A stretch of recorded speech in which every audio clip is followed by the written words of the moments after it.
नमस्कार, आप देख रहे हैं ईपी टुडे न्यूज़ 24। नमस्कार, मैं हूं आपके साथ आशा राउत। इस समय हैं हम सहसपुर ब्लॉक की ग्राम पंचायत कंडोली में।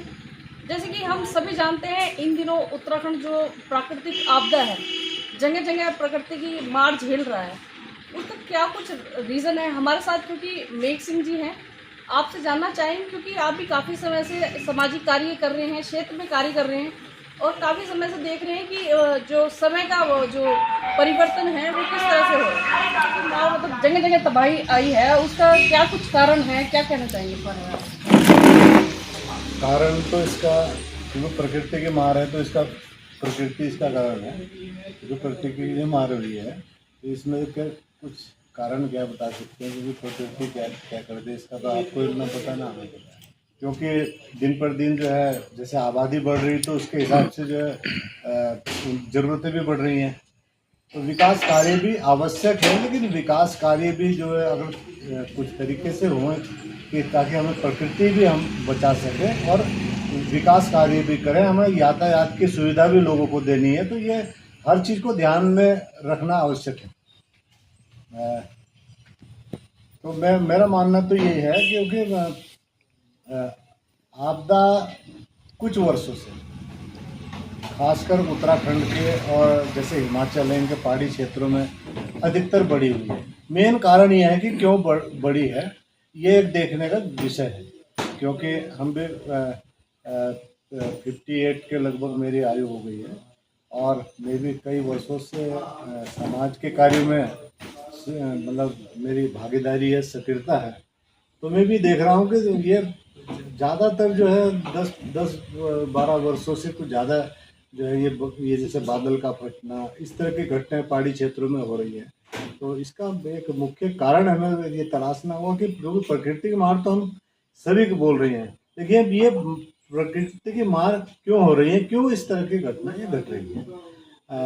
लेकिन अब उससे आप ये देखिए, क्योंकि उत्तराखंड के वैसे तो चाहे वो धराली हो या कई क्षेत्रों में बादल फटना और इस तरह की जो है घटना हुई है, जिसमें काफ़ी लोगों के जो है मकान बह गए और जनहानि भी बहुत काफ़ी संख्या में हुई है।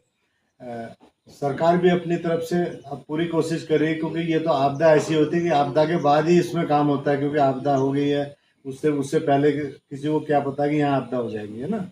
तो उसके बाद भी सरकार उसमें काम करती है, मरहम लगाने का कार्य करती है।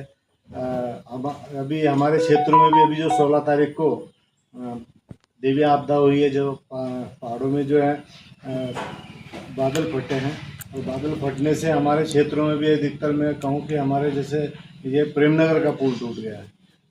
और प्रेमनगर का मेन पुल है जो हमारे जो है पछवा दून को जोड़ता है, और उससे जो है इस क्षेत्र के लोगों को बड़ी दिक्कतों का सामना करना पड़ रहा है।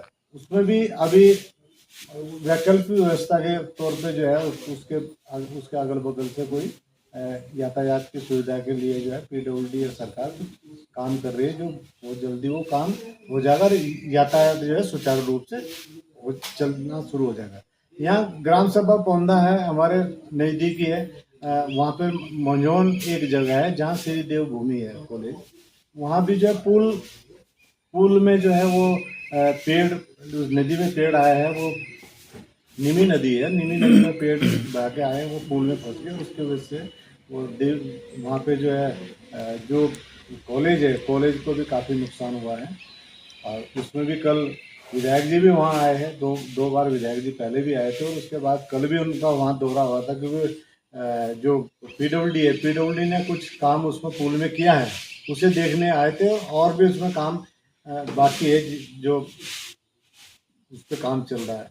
तो मतलब जल्दी को सरकार भी कोशिश कर रही है, और हम लोग भी जो है जनप्रतिनिधि लोग भी जो है इसमें कोशिश कर रहे हैं कि जल्दी से जल्दी ये कार्य पूरे हों और लोगों को जो दिक्कतों का सामना जो अभी कर रहे हैं वो उस दिक्कत से उन्हें निजात मिल सके।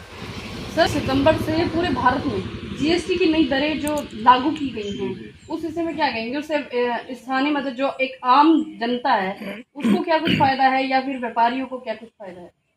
देखिए, जीएसटी अगर कम हुई है तो सभी को फायदा होगा, कहीं ना किसी न किसी रूप में सभी को फायदा होगा, चाहे व्यापारी होगा, और व्यापारी को फायदा होगा तो जो उपभोक्ता है उन्हें भी फायदा होगा, जहाँ तक मेरा मानना है। अब कहीं कहीं अगर कहीं थोड़ा ज़्यादा होगा तो कम होगा, तो मैं समझता हूँ कि ऑल ओवर, जहाँ तक मेरा मानना है कि सरकार का ये अच्छा कदम है, और इससे किसी न किसी रूप में लोगों को उसका फायदा अवश्य मिलेगा। क्षेत्रवासियों, प्रदेशवासियों और देशवासियों को अपनी ओर से नवरात्र और आगामी विजयदशमी जो दशहरा है, उनकी ढेर सारी शुभकामनाएं देता हूँ। धन्यवाद।